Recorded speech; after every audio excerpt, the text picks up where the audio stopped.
Hello everyone, welcome to my YouTube channel. आप सभी लोग का स्वागत है। तो कैसे हैं आप सभी लोग? मैं उम्मीद करता हूं आप लोग अच्छे होंगे। तो आईआईटी जैम गेट 2023 के जो एस्पायरेंट हैं उनके लिए ये वीडियो काफ़ी ज़्यादा इंपॉर्टेंट होने वाली है। प्रिपरेशन स्टेटस के हिसाब से मैंने एक पॉल किया था जिसमें बच्चों ने अलग अलग तरह के पॉल्स मैंने ऑप्शंस दिए थे, उन्होंने क्लिक करा था। और अभी एग्ज़ाम में काफ़ी कम टाइम रह गया है, तो अब क्या करना चाहिए? एग्ज़ाम में कम टाइम का मतलब, जैसे आप ये वीडियो 2 फरवरी को देख रहे होंगे, 2 फरवरी को मैंने पॉल दिया था, 11 फरवरी को हमारा गेट का एग्ज़ाम है, 12 फरवरी को आईआईटी का एग्ज़ाम है। तो 7-8 दिन रह गए। अब इन दिनों में क्या करा जाए, क्या कैसा करा जाए, और ये सारी चीज़ों को हम लोग डिस्कस करेंगे। तो पहले हम लोग देखते हैं पॉल्स में मैंने क्या क्या चीज़ें दी थी। वो थंबनेल के पॉइंट ऑफ व्यू से सही थोड़ा सा क्यूरियोसिटी क्रिएट करने के लिए मैंने उसको ब्लर्ड कर दिया था, तो ये कोई इतना कुछ खास चीज़ें नहीं थी। ठीक है, तो ये था पॉल जिसका रिजल्ट आपके सामने है। तो बहुत डर लग रहा है, ये इंपॉर्टेंट बातें हैं। तो सभी लोगों के लिए हम लोग कुछ बातें कहेंगे, जैसे कि हर देखें, कुछ बच्चे कह रहे हैं पूरी हो गई है, कुछ कह रहे हैं उम्मीद से ज़्यादा हो गई है। तो 8%, 3%, ये 11% लोग हैं। हो सकता है इन्होंने मजाक में, ऐसे पॉल में बच्चे करते हैं ना, कोई ऐसा थोड़ी नहीं ऑथेंटिक एकदम है और सब ईमानदारी से ही पॉल में पार्टिसिपेट करें। कुछ भी, कोई भी हो सकता है, कोई आईटीएम का एक्सपेरेंट ही ना हो, गेट का एक्सपेरेंट ही ना हो, और उसने कुछ भी पार्टिसिपेट करके कर दिया हो। ठीक है, तो ऐसे भी बच्चे होते हैं। तो ये पूरी हो गई है और उम्मीद से ज़्यादा हो गई, इनके लिए भी कुछ बात कहूँगा मैं। और जिनकी एग्जाम तक हो जाएगी और रिवीजन कर रहे हैं, इन बात बच्चों के लिए भी कुछ बातें कहूँगा। और जिनको डर लग रहा है, इनके लिए भी कुछ बात कहूँगा। और 17% जो ये बच्चे हैं जो 2024 में देंगे गेट का एग्जाम या आईआईटी का एग्जाम, उनके लिए भी कुछ कहूँगा। ठीक है, चलिए स्टार्ट करते हैं हम लोग। तो जो बच्चे ये हैं 2024 में देना है, इसलिए चिल कर रहा हूँ, ये तो मैंने खुद ही ऑप्शन में दिया था, तो वो पार्टिसिपेट क्या करते हैं, तो उन्होंने लगाया। फिर भी मैंने ये कहा कि चिल जो बच्चे कर रहे हैं वो चिल करने की जरूरत नहीं है। 2024 के बच्चों को चिल करने की जरूरत नहीं, सीखने की जरूरत है। क्या सीखने की जरूरत है? कि 2023 के एस्पायरेंट जो आपके साथी हैं या आपके सीनियर्स हैं, कंपटीशन के पॉइंट ऑफ व्यू से जो आपके सीनियर्स हैं, उनको सीखो, उनकी प्रिपरेशन को समझो कि वो क्या पढ़ रहे हैं, वो कैसे टेस्ट सीरीज दे रहे हैं, वो क्या रिवीजन कर रहे हैं, वो इस टाइम क्या क्या कर रहे हैं, उनको ऑब्जर्व करो।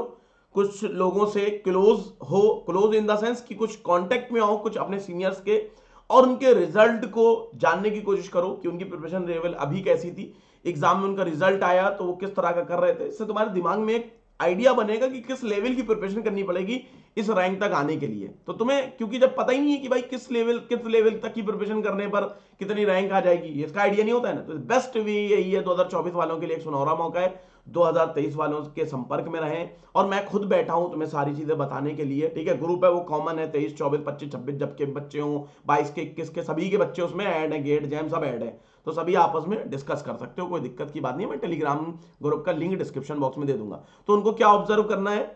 लेवल ऑब्जर्व करना है, क्वेश्चन पेपर आएगा, आंसर की आएगी, डिस्कशन होंगे, रिजल्ट आएगा। ये 2-3 महीने 2024 वालों के लिए सबसे बेस्ट मंथ्स हैं।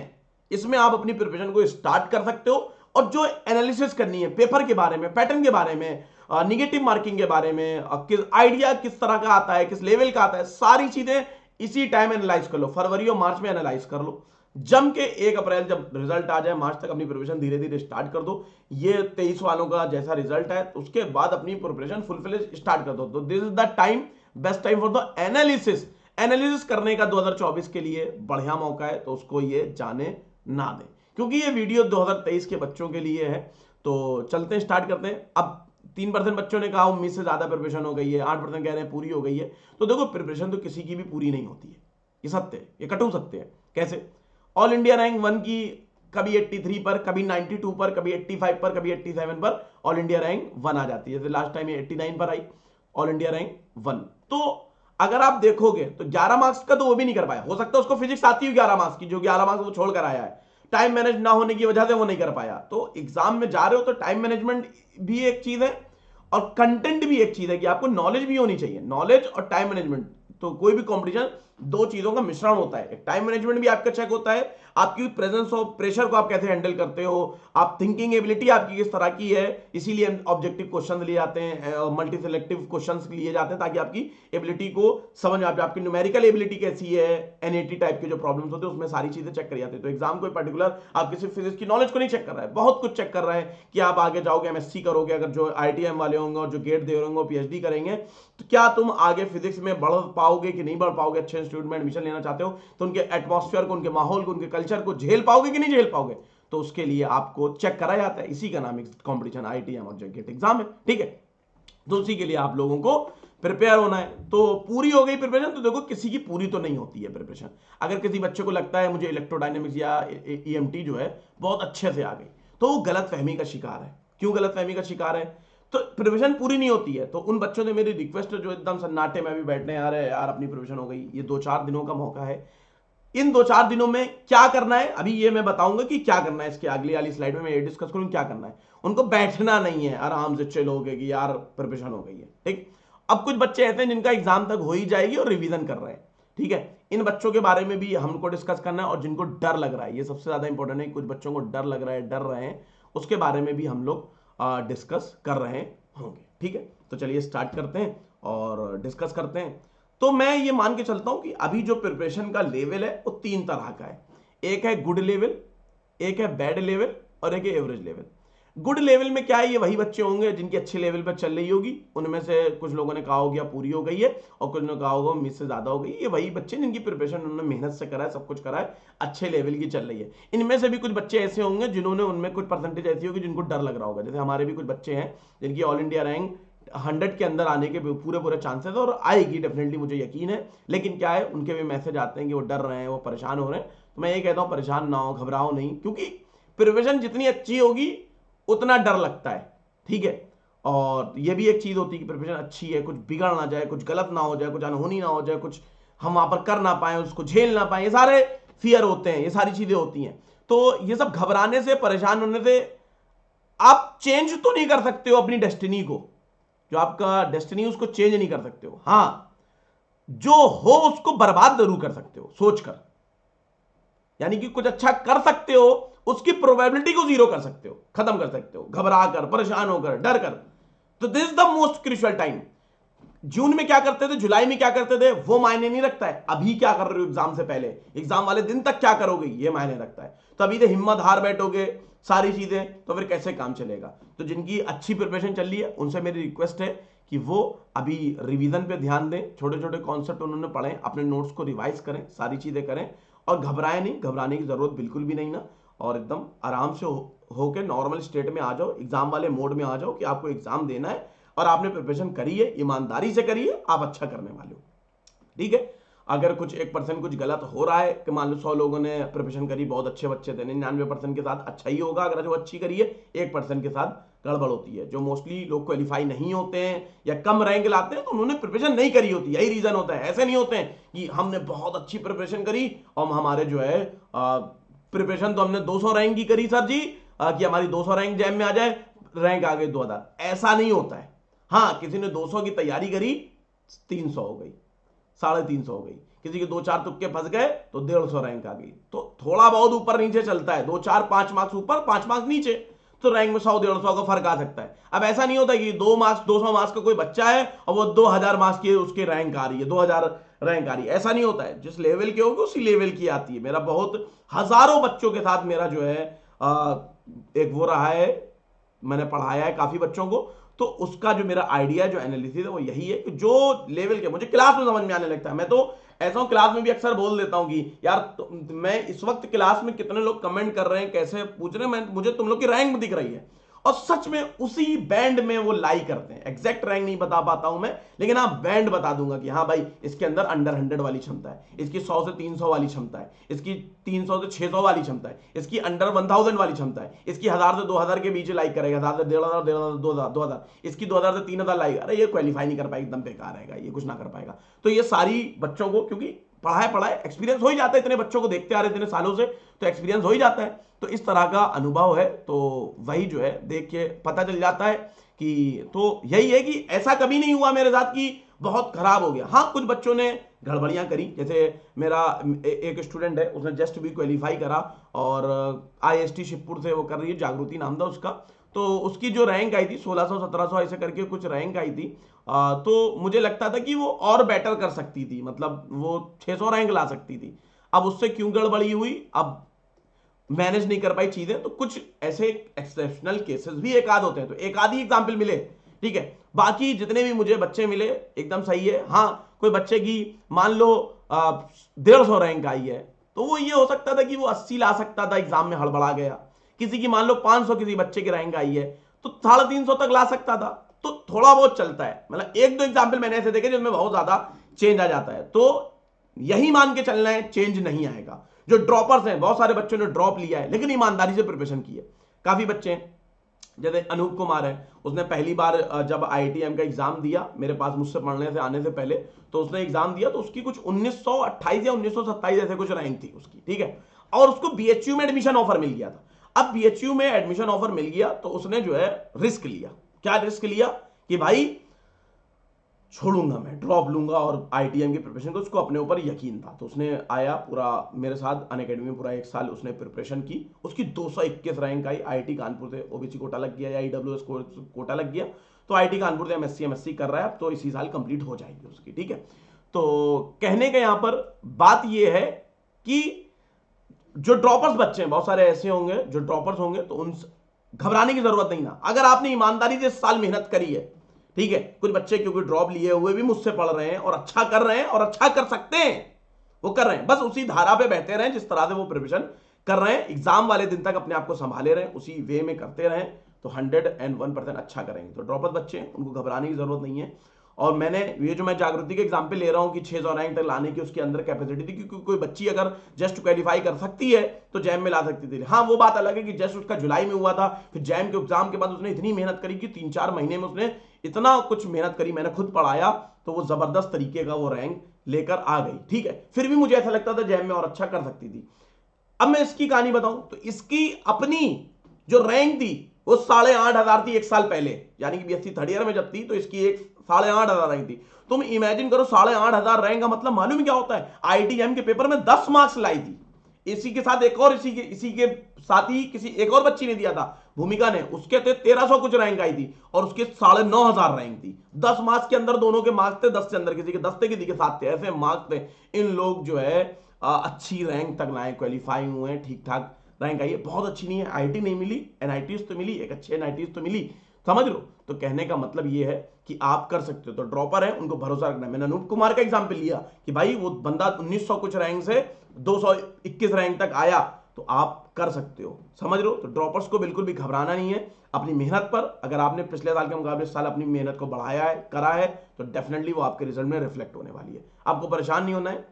अपनी गलतियों से आपने सीखा, दिस इज द टाइम कि आपने जो लर्न करा है उसको आप एक्सिक्यूट करें। आपके पास तो एक सुनहरा मौका है और अच्छी रैंक लाने का, क्योंकि आपके पास एक्सपीरियंस है, ठीक है। तो this is all for the good level, जिनकी अच्छी प्रिपरेशन चल रही है उनको समझाना, क्योंकि दीज आर द रैंकर्स, तो उनको गाइड करना, मोटिवेट करना और समझाना मेरा कर्तव्य है, तो मैं बताता हूं। अब बात है जिनकी खराब लेवल पर चल रही है वो क्या करें, ठीक है।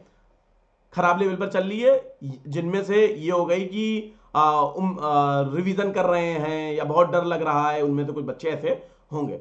तो जिनकी अच्छे लेवल की नहीं चल रही है, तो देखो अच्छे लेवल वालों को तो टेंशन नहीं होती, उनको टेंशन नहीं होती, ठीक है। मालूम है, मुझे मालूम है, मेरी कोटा फैक्ट्री में जैसे दिखाया था, वो जो उसका दोस्त था, मेन जो किरदार था उसका दोस्त, मुझे उदय नाम था शायद, तो वो क्या, उसको टेंशन नहीं थी एग्जाम की टेंशन किनको होती है? जो प्रिपरेशन कर रहे होते हैं, ठीक है। और एक फिर जो है सेकंड पार्ट में दिखाया वो रोने होने लगता है, फर्स्ट पार्ट में दिखाया जो दोस्त होता है, जिन बच्चों ने कोटा फैक्ट्री देखी, कि वो रोने होने लगता है। तो मतलब कहने का यही है कि 3 ही तरीके के स्टूडेंट होते हैं, गुड होते हैं, बैड होते हैं, एवरेज होते हैं। तो जो बैड होते हैं वो, उनको टेंशन नहीं होती, वो चिल करते हैं, घूमते फिरते हैं, सब कुछ ठीक है। और कुछ एवरेज बच्चे होते हैं, यानी कि करना तो चाहते हैं, मेहनत तो कर रहे हैं, लेकिन वो निकल नहीं पा रहा है भाई, इतना कंपटीशन है, इतनी चीजें, वो हो नहीं पा रहा है। कुछ बच्चे ईमानदारी से करते हैं अच्छे, उसमें भी एवरेज की तरफ जाने वाले होते हैं, एक एक्सट्रीम लेवल के टॉप माइंड होते हैं। तो 2 तरह के अच्छे बच्चे भी होते हो, यही बैंड होता है। तो अब इसमें क्या करना है? तो जो बैड लेवल की जिनकी प्रिपरेशन है, जिनकी अभी बैड लेवल की है और वो इस वीडियो को देख रहे हैं, सुन रहे हैं,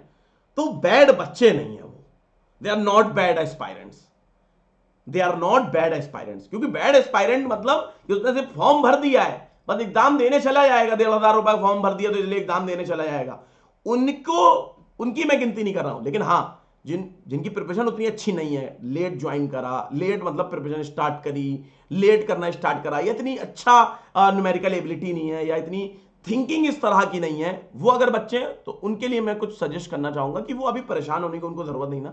उन्होंने तो ये बैड लेवल में तो वही आगे जिन्होंने पीवाईक्यूज तक नहीं लगाए, बस ऐसा समझ लो हिंदी में अगर मैं इसको समझाने की कोशिश करूं, जिन्होंने पीवाईक्यूज तक नहीं लगाए हैं भाई उनकी बैड लेवल की है। जिन्होंने पीवाईक्यूज लगाए हैं उनके कॉन्सेप्ट को समझा है वो हमारे एवरेज लेवल की प्रिपरेशन हो गई। जिन्होंने पीवाईक्यूज भी लगाए हैं, फिजिक्स को भी समझा है, कुछ और कॉन्सेप्ट को भी समझा है, उनकी अच्छे लेवल की प्रिपरेशन हो गई है। ठीक है, तो जो बैड लेवल की उनसे मेरी रिक्वेस्ट है कि फॉर्मूला पर फोकस करें। इससे क्या होगा, फॉर्मूलाज पर आप फोकस करोगे, फॉर्मूलाज को याद करो ज्यादा से ज्यादा। इसका एक बेनिफिट ये होगा कि मैं चाहता ये हूं कि तुम 25 से ज्यादा मार्क्स ले आओ, और तुम जब देखोगे तो ये जो बच्चे होंगे जिनकी प्रिपरेशन अच्छे लेवल की नहीं है, अगर 25 प्लस मार्क्स ले आएंगे तो एटलीस्ट आईटीएम क्वालिफाई कर लेंगे। तो क्वालिफाई करने का जो एक सुख होता है वो अलग ही लेवल का होता है, भले ही कुछ मिले ना मिले, ना आईटी मिले ना एनआईटी मिले, वो एक डिफरेंट चीज है, लेकिन एक अपने आप को जज कर पाओगे, देख पाओगे कि हाँ चलो क्वालिफाई हो गए, अब आगे क्या देखना है। आपको सीयूईटी की तैयारी कर सकते हो, आपकी सीयूईटी की आपने प्रिपरेशन करी और जाके किसी अच्छी सेंट्रल यूनिवर्सिटी में, क्योंकि उसमें 2-4 महीने का टाइम मिलेगा, तो आप उसके लिए प्रिपेयर कर सकते हो, अपने आप को देख कर फिर उस लेवल की प्रिपरेशन कर सकते हो। ठीक है, सीईटी में। और उसके साथ साथ जो है आगे के लिए भी अगर नेक्स्ट ड्रॉप जो बच्चे कुछ हो सकता है सोच रहे हो, तो उनके लिए भी अच्छा रहेगा कि उनको अपना पता होगा कि भाई लेवल क्या और किस लेवल की अब मेहनत करनी है। तो ये सारी चीजें होती हैं। तो जो बैड लेवल की है वो फॉर्मूला करके आए, तो ताकि उनको एक अपना जो एक मान लो आपको बहुत छलांग लंबी मारनी है, तो जितना ज्यादा रनअप लेके करोगे उतना ज्यादा बेनिफिट होता है ना। तो एक कुछ स्टेज में चढ़ जाओ, 20, 25, 30, 32 कुछ मार्क्स ले आओ, तो अब 30 से 60 लाना आसान है, 6 मार्क्स से 60 लाना मुश्किल है। तो मैं ये कह रहा हूं कि जो एवरेज बच्चे हैं और जो जिनकी अच्छे लेवल की प्रिपरेशन नहीं है और जिनकी एवरेज लेवल की प्रिपरेशन है, उनसे रिक्वेस्ट है कि जितना थ्रेशोल्ड को ब्रेक कर सकते हो, ब्रेक करके जितना आगे जा सकते हो उतना आगे जाने की अपनी पूरी मैक्सिमम एफर्ट लगाओ। जिन्होंने फॉर्मूलाज याद नहीं करे हैं, फॉर्मूलाज याद करें। और जो अच्छे लेवल के बच्चे हैं उनको तो मैंने सारी गुड लेवल की समझा दी, मैं एवरेज और बैड लेवल के जो प्रिपरेशन जिनकी है उनकी बात कर रहा था। और मैं पहले भी कहता था, मैं भी कह रहा हूं, आज भी इस चीज पर कायम हूं। मैं आखिरी टाइम के लिए कुछ कहता हूं, मैं कहता हूं सारे न्यूमेरिकल लगाना बंद कर दो। न्यूमेरिकल एक दिन में नहीं सीखे जा सकते। मैं आज क्लास में बच्चों को न्यूमेरिकल लगाता हूं, बच्चे कहते हैं अरे वाह सर आपने ये क्वेश्चन कैसे कर दिया, आपने ये सोचा कैसे, वो बच्चे कहते हैं ये सोचा कैसे। मैं उनसे कहता हूं ये दसियों हजार न्यूमेरिकल प्रैक्टिस करने के बाद सोचा है, 10 साल फिजिक्स में देने के बाद आज इस तरह की थिंकिंग एबिलिटी डेवलप हुई है। तो न्यूमेरिकल कोई एक दिन में नहीं सीख जाता, एक सेकंड में नहीं सीख जाता। 10 न्यूमेरिकल लगा कोई न्यूमेरिकल का मास्टर नहीं बनता, उसके लिए आपको टाइम देना पड़ता है डेडिकेशन से, तब जाके बच्चे न्यूमेरिकल लगा पाते हैं। तो न्यूमेरिकल 1-2 दिन में नहीं सीखा जा सकता। अभी आपने बहुत प्रैक्टिस कर ली है, अब वो प्रैक्टिस के बंडल को बंद कर दो, जो भी करनी थी प्रैक्टिस बंद कर दो, सारी चीजें बंद कर दो, सारे न्यूमेरिकल वाले जो नोट्स मैंने बनवाए थे उन्हें बंद करके आप उसको रख दो। अब क्या करो, अब नई चीजें भी ना पढ़ो। ठीक है, एक तो ये हो गया कि मैंने प्रैक्टिस की चीजें बता दी कि नहीं करना है। दूसरी चीजें क्या है कि आप अपने शॉर्ट नोट्स जो हो नोट्स उनको रिवाइज कर सकते हो, देख सकते हो। जिनकी अच्छे लेवल की प्रिपरेशन चल रही है उनसे रिक्वेस्ट है कि वो नोट्स पर ध्यान दें, छोटी छोटी बातों पर नोट्स की ध्यान दें, कि जो छोटी छोटी बातें हो उन पर कोई पॉइंट हो छोटा सा, कोई फॉर्मूले में कोई चीज हो कि ये तब इस्तेमाल करनी है, ये ऐसे इस्तेमाल करनी है, उन छोटी छोटी बातों का याद रखें। और जो जिनकी एवरेज लेवल की है, जो बैड लेवल की है, वो क्या करें, वो मोटी मोटी बातों पर ध्यान रखें। मोटी मोटी क्या होती है, किसी कॉन्सेप्ट का मोटा मोटा चीज क्या होती है, फॉर्मूला, कि भाई फॉर्मूला रटना सीख जाओ, रट लो, और तो न्यूमेरिकल में कुछ ना कुछ तिगड़म लगा के कुछ ना कुछ तो सॉल्व कर ही डालोगे, इतनी तो समझ डेवलप हो ही गई है। तो कहने का मतलब यही है कि फॉर्मूला पर ध्यान दे सकते हैं। तो जो अच्छे लेवल की इनकी प्रिपरेशन कर चल रही है तो वो प्रैक्टिस अभी बंद कर दें, अभी नोट्स और कॉन्सेप्ट पर फोकस करें। न्यूमेरिकल एबिलिटी आपकी जितनी डेवलप होनी थी, जो प्रैक्टिस से डेवलप होनी थी, वो हो गई है। ऐसा नहीं कि 4 दिन न्यूमेरिकल नहीं लगाओ, न्यूमेरिकल लगाना ही भूल जाओगे कि भैया हमसे न्यूमेरिकल लगेगा कैसे, हमको लगाना ही नहीं आता। हाँ, एग्जाम में कॉन्सेप्ट भूल जाओगे तो दिक्कत होगी, उस कॉन्सेप्ट का क्वेश्चन आगे फिर दिक्कत है। तो अभी कॉन्सेप्ट पर फोकस करें। जो अच्छे लेवल के बच्चे, जिनकी अच्छी लेवल की प्रिपरेशन चल रही है, जिनकी अच्छे लेवल की नहीं चल रही, एवरेज लेवल की चल रही है, उनको मैं हमेशा कहता हूं कि भाई उनको 3 चीजें करनी है, फॉर्मूला, फॉर्मूला, फॉर्मूला। ठीक है, और जो अच्छे लेवल की जिनकी चल रही है वो भी फॉर्मूला पर तो बिल्कुल ध्यान दें। क्योंकि होता क्या है, कभी कभी जो क्वेश्चन पेपर होता है, मैं क्वेश्चन पेपर के बारे में अक्सर बताता हूं कि ये जो क्वेश्चन पेपर होता है ये मिश्रण होता है। बच्चे के समझते हैं कि पेपर डिफिकल्ट होता है या इजी होता है, नहीं, ये मिश्रण होता है हमेशा। अगर मैं आईटीएम का सबसे डिफिकल्ट पेपर 2017 का था, सबसे इजी पेपर 2019 का था, 2019 में भी ऐसे क्वेश्चन है जो हिलेंगे नहीं, और 2017 के पेपर में भी ऐसे क्वेश्चन है जिनको हम लोग 2 कौड़ी का क्वेश्चन कहते हैं, अरे यार कोई वैल्यू नहीं है, साढ़े क्वेश्चन पूछ रहा है। तो हर पेपर में मिश्रण होता है, वो मिश्रण कम ज्यादा हो जाता है, कंपोजिशन बदल जाता है, हम कहते हैं अरे पेपर टफ था, अरे पेपर इजी था, पेपर मॉडरेट था। ये होता है हर पेपर में तीनों लेवल के क्वेश्चन होंगे, यानी कि इजी भी होंगे, मॉडरेट लेवल की भी होंगे, डिफिकल्ट भी होंगे। ईएमडी इजी भी होंगे, मॉडरेट भी होंगे, डिफिकल्ट भी होंगे। तो इजी लेवल की प्रॉब्लम्स, डिफिकल्ट देखो बच्चा कोई भी हो नहीं कर पाएगा, उसको टेंशन नहीं होती है। टेंशन मालूम कब बच्चों को एग्जाम में शुरू होती है? मैं अक्सर ये बात कहता हूं कि जब इजी लेवल के प्रॉब्लम्स नहीं कर पाओ। कोई अच्छा बच्चा भी है, तुमने अक्सर सुना होगा कि बच्चे पढ़ने में बहुत अच्छे हैं, उनको क्या हुआ, पेपर खराब करके आ गए। हो सकता है जागृति का मैं एग्जाम्पल ले रहा हूं, उसके साथ ऐसा ही हुआ हो कि एक दो क्वेश्चन ऐसे हो जो बहुत ईजी हो और उसको आते हो, और वो इस वजह से नहीं कर पाई कि फॉर्मूला याद नहीं आ रहा है उस वक्त, वो प्रेशर में आ गई हो तो गड़बड़ करके आई हो। मैं एक एग्जाम्पल के तौर पे बता रहा हूं। तो फॉर्मूला बहुत फिजिक्स की बैकबोन है, फिजिक्स के न्यूमेरिकल की बैकबोन है फॉर्मूला। फॉर्मूले के बिना कुछ नहीं चलता। कॉन्सेप्ट अगर ना भी समझ में आए तो एक बच्चे को फॉर्मूला बता दो तो क्वेश्चन सॉल्व करवाए जा सकते हैं। फॉर्मूले में क्या होता है यार, formula is like in our physics, formula is like, मैंने एक न्यूमेरिकल के ऊपर भी एक वीडियो बनाई है, अगर तुम उस वीडियो को देख लो, मैं एंड स्क्रीन में, इस वीडियो के एंड होने पर उस वीडियो को लगा दूंगा, याद से लगाऊंगा, उस वीडियो को जरूर से देख लेना। उस वीडियो में मैंने क्या बताया, न्यूमेरिकल ऐसे आखिर होते कैसे, न्यूमेरिकल सॉल्विंग टिप्स बताइए। उसको तो हर बच्चे को देखना चाहिए, उसको देखने के बाद उसका न्यूमेरिकल का नजरिया बदल जाएगा। फिर भी एक शॉर्ट डेमो दे देता हूं कि जैसे मान लो numerical, what is numerical, numerical is like x बराबर A B square by C, this is numerical, this is formula. अब व्हाट इज न्यूमेरिकल, न्यूमेरिकल में क्या करेगा, चार चीजें, x a b c, तीन देगा, एक पूछेगा, x दे देगा, a दे देगा, c दे देगा, कहेगा b बताओ, दिस इज न्यूमेरिकल। तो एक बार फॉर्मूला याद होगा तो न्यूमेरिकल ऑटोमेटिकली लग जाता है। हां, दिक्कत कब आती है, जब वो x they, a they, e दे और d दे, दिक्कत आएगी। x they, e they, a they, e they, d they, c ना दे। अब c निकालने के लिए कोई फॉर्मूला हम कुछ और लगा रहे हैं, मान लो c निकालने के लिए हमने फॉर्मूला लिखाया ed अपॉन a स्क्वायर, तो e दिया, d दिया, तो उससे c निकाला तुमने, उससे c निकाला, फिर उसको निकाल के तुमने यहां पे रखा और फिर उसके बाद निकाला। तो अब इसके लिए कॉन्सेप्ट लगता है, थिंकिंग लगती है। अच्छा, अब कुछ फॉर्मूले में हो सकता है कि कुछ लग रहा हो, जैसे मान लो हमारे कुछ फॉर्मूले में लग रहा हो y बराबर मान लो एक्स स्क्वायर जेड, एक फॉर्मूला लगता हो। अब y बराबर एक जगह लगता हो 2x स्क्वायर जेड, तो अब कौन सा फॉर्मूला लगाना है? ठीक है, ये मोमेंट ऑफ इनर्शिया समझ लो कि डिस्क में क्या लेना है और हमारा रिंग में क्या लेना है, उसी तरीके से लिख सकते हो। तो अब इसके लिए तुम्हें थोड़ा सा छोटी बातों पर ध्यान होना चाहिए कि कॉन्सेप्ट जो है कि कहां पे क्या चीज लगती है, ये वाला फॉर्मूला लगना है यहां पर, और कौन वाले केस में ये वाला फॉर्मूला लगता है। जब मैं हाफ वेव और क्वार्टर वेव प्लेट की बात करूं तो उसमें क्या लगता है अपना, कि जो अपना होता है वो D upon T upon under root mu ordinary minus mu extra ordinary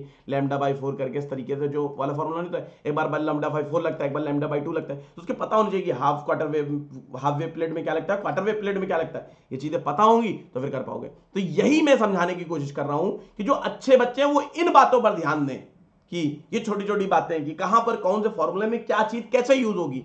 तो अब जो थोड़े से कमजोर होते हैं बच्चे या जिनकी प्रिपरेशन थोड़ी उस लेवल की नहीं होती है, वो इन चीजों पर अभी फोकस ना करें। जो प्रिपरेशन उन्होंने कर ली ठीक है, अभी फॉर्मूला पर फोकस करें, और जो अच्छे बच्चे हैं वो इन छोटी छोटी बातों पर फोकस करें। तो दिस इज द वे, यही तरीका है। ठीक है, तो एट द एंड कंक्लूजन वे में मैं यही कहना चाहता हूं कि भैया फॉर्मूला रिवाइज करें। आप लोग क्या करें, फॉर्मूला रिवाइज करें, फॉर्मूला फॉर्मूला फॉर्मूला, बस। ठीक है, और जो गेट वाले हमारे बच्चे, वो 11 फरवरी को एग्जाम है, 10 फरवरी को कोई पढ़ाई नहीं करनी है। ठीक है, 10 फरवरी को कोई पढ़ाई नहीं करनी, 9 फरवरी तक आप पढ़ लो, जो तैयारी करनी है, जो करना है 9 फरवरी तक कर लो। एग्जाम के एक दिन पहले अच्छा खाओ पियो, मस्त रहो, घर में एकदम टेंशन फ्री। उस दिन छुट्टी ले लो, किसी का स्कूल हो कॉलेज हो, एग्जाम के एक दिन पहले छुट्टी ले लो, कहीं जाना नहीं, घर में रहना, आराम से रहना, आसपास कहीं चले जाओ, घर के आइसक्रीम वगैरह खा पी लो। दूसरा सेंटर, एग्जाम सेंटर कहीं दूसरे शहर में गया है तो एक दिन पहले चले जाओ, क्योंकि थकावट जो होगी सफर की फिर वो तुम्हारा एग्जाम खराब करवाएगी। तो जिनका दूर सेंटर जा रहा है घर से, ठीक है, बस से, ट्रेन से, कार से, किसी भी तरीके से जाना है, जिनको दूर है, वो एक दिन पहले वहीं आसपास जाके अगर ईमानदारी से प्रिपरेशन की है तो इतना खर्चा कर लो, 2-4 हज़ार 2-3 हज़ार रुपए होटल में जाके खर्चा कर दो, अगर ईमानदारी से करी है प्रिपरेशन। ठीक है, और पहले चले जाओ, उसी दिन ना सुबह लटकते अटकते इधर से पहुंच रहे, लेट हो गया उसकी टेंशन, तो थक के जाओगे, जागते हो जाओगे तो पेपर खराब करोगे। नींद प्रॉपर लेनी चाहिए, तो नींद प्रॉपर लेके जाओ। ठीक है अच्छा, गेट की मीटिंग शायद मेरे ख्याल से शाम वाली है 2:30 से 5, और जैम की भी 2:30 से 5 वाली मीटिंग में ही एग्जाम है शायद फिजिक्स का, ठीक है, 11 फरवरी को, वो 12 फरवरी को। हाँ, तो फिर नींद का इतना कोई रात का सुबह उठने का कोई मसला नहीं है, तो आराम से कर सकते हो। जिनका उसी शहर में है तो कोई दिक्कत नहीं है, आराम से सोए उठें खाए पिए मस्त होके, थोड़ा सा एनर्जी ड्रिंक लेके जाएं, मतलब जूस वगैरह, energy drink in the sense juice वगैरह पी पा के जाएं, थोड़ा एनर्जेटिक रहना है 3 घंटे, ठीक है। हो सके तो ट्रांसपेरेंट पानी की बोतल लेके जाना, उठ के जाना ना पड़े बार बार, तो पानी की बोतल लेना और पीना कम, ठीक है। हो सकता है टॉयलेट वगैरह ना जाना पड़े, तो उस चीज़ों से बचना और कम कम पीना ताकि प्यास ना लगे, ठीक है। और एनर्जेटिक रहने की कोशिश करना एग्जाम हॉल में 3 घंटे बड़े भारी होते हैं एक्चुअल में, ठीक है। बहुत सारी चीज़ें होती हैं, नींद भी आ रही होती है, थकान भी हो रही होती है, दिमाग भी चलाना है तुम्हें, तो ये एग्जाम मतलब हजारों फैक्टर्स से जूझ के तब तुम निकलना होता है तुम्हें, तब तुम्हारी कोई रैंक आती है। वो तुम्हारी ओवरऑल पर्सनैलिटी को रिफ्लेक्ट करता है कि तुम कितना एनर्जेटिक होकर 3 घंटे कुर्सी पे बैठ के काम कर सकते हो, 3 घंटे स्क्रीन के सामने काम कर सकते हो, तुम टाइम को मैनेज कर सकते हो, तुमने जो साल भर पढ़ा उसको अपना रिफ्लेक्ट कर सकते हो। बहुत कुछ होता है management, it is all about the management, not only physics. सिर्फ फिजिक्स नहीं, यहां पर बहुत सारी चीजें होती हैं। वीडियो लंबी हो रही तो मैंने आज परवाह नहीं करी, जिसको वीडियो लंबी हो, किसी को देखना हो देखे, किसी को ना देखना हो ना देखे, मुझे परवाह नहीं है। 2-4 बच्चे भी अगर मेरी वीडियो को देख रहे हैं, पूरा सुन रहे हैं, मेरी बात समझ रहे हैं, तो ठीक है। तो बच्चे, क्योंकि कुछ बच्चों ने रिक्वेस्ट की थी, मैंने उनके लिए बनाई है, वो देखेंगे बस, ठीक है। I don't care about the views, subscriber, comments and nothing all. What I believe to educate and to help the physics students of India, that's our motive, ठीक है। तो ये था, और आई होप कि बहुत बातें हो गई हैं। एंड करा जाए आज का सेशन। बाकी वो न्यूमेरिकल वाली वीडियो मैं एंड पे लगा दूंगा, टेलीग्राम के ग्रुप्स के लिंक्स मैं डिस्क्रिप्शन बॉक्स में दे दूंगा, आप लोग उसको देखें। और जो उन्होंने वीडियो पूरी देखी है as a kind of check करने के लिए, तो वो कमेंट बॉक्स में लिखेंगे 3192, ये अपना कोड है आज का, जिससे मुझको पता चल सके कि इन बच्चों ने वीडियो को पूरा देखा था, ठीक है। Thank you everyone, thank you everyone, जय फिजिक्स। वीडियो को लाइक जरूर कर दें, चैनल को सब्सक्राइब कर दें। Bye everyone, take care, thank you, जय फिजिक्स।